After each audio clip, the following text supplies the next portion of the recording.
I grew up in the Andover area. I was familiar with people that went to church. I knew that I had neighbors that went to church.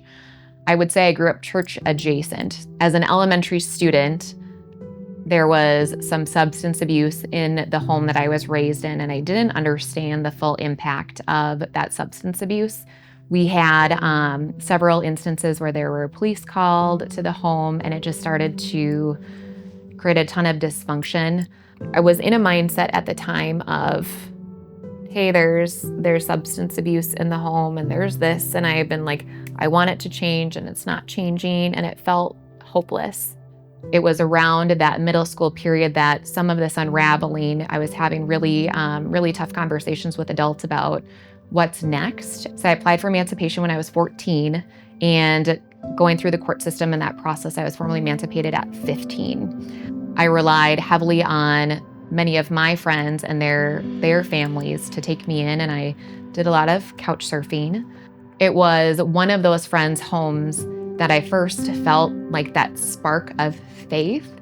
So I had never been raised in a home where we, ate family dinners, and I'd never been asked necessarily, how was your day? And had someone with genuine curiosity, concern for my well-being. It was that same friend's family that sent their children to a youth mission retreat in Colorado.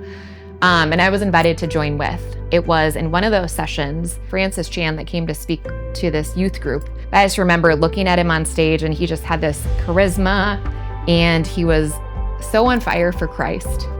And I just remember thinking that I had nothing that I was passionate about at that time.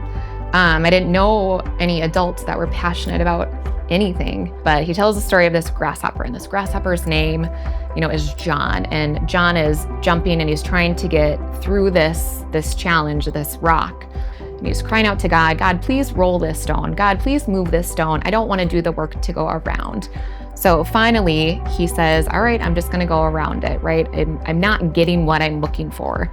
So he walks around this stone, and there's a family there of young grasshoppers, and it's his friend Jimmy, his best friend Jimmy. And the way that Francis Chan told the story was, gosh, if God would have answered that prayer, it would have crushed and killed that family, his best friend Jimmy. So when we're trying to get out of a tough situation and we're in a spot that feels really stuck, we don't know what's on the other side of it.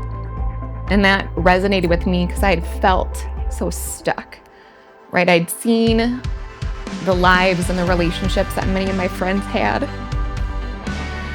and I didn't have that, and it was missing.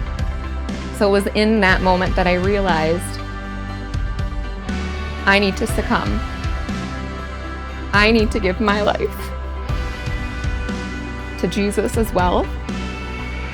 I felt a change, and I felt a shift. I felt a confidence that I didn't have, and knowing that there were adults and other individuals that cared about me, and they didn't know all of the circumstances of what exactly I was walking through, but there was a solution. I look back, and I looked at myself as, a 13-year-old and even a much younger child, as an elementary student, I knew there was something more. And it wasn't until I got older that I realized that oh my gosh, there's so much more than this. I didn't see God anywhere in my life before then, right? I knew he existed, but he wasn't in my life. He was there. Now, everywhere I look, I see God, right? So it's just having some of that faith where we have conflict. If there's something that is really trying, understanding and giving it to God. And I didn't know that before. Now I know, what? This is super ugly. This is really uncomfortable. I can't logically see a way around this, and God shows up in ways I couldn't even imagine.